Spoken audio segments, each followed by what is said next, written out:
Most first-time buyers don't get stuck because they can't afford a home. They get stuck because they believe the down payment is way bigger than it actually is. And that belief alone keeps people waiting. Waiting turns into months, then years, and eventually they stop trying. Here's the truth. A down payment is not a random number. It's not a guess, and it's definitely not always 20%. A down payment is simply a percentage of the purchase price. That's it. So if you're looking at a home that's $250,000 and the loan program requires using 3% down, then your down payment will be $7,500, not $25,000, not 50, $7,500. Now, here's where most buyers go wrong.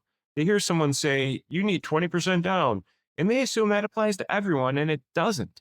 Different loan programs require different minimum down payments. Some require more, some require less, and some don't require a down payment at all.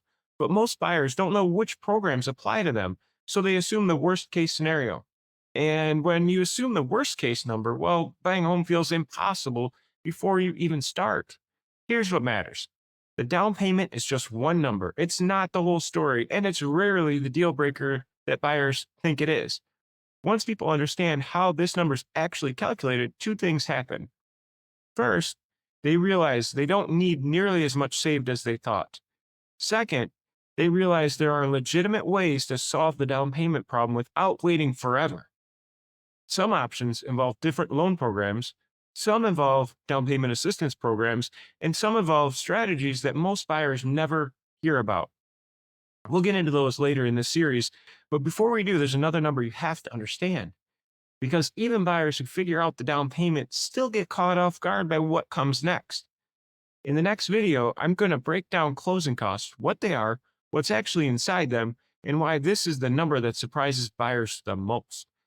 If this video already changed how you think about down payments, you need to watch the next one.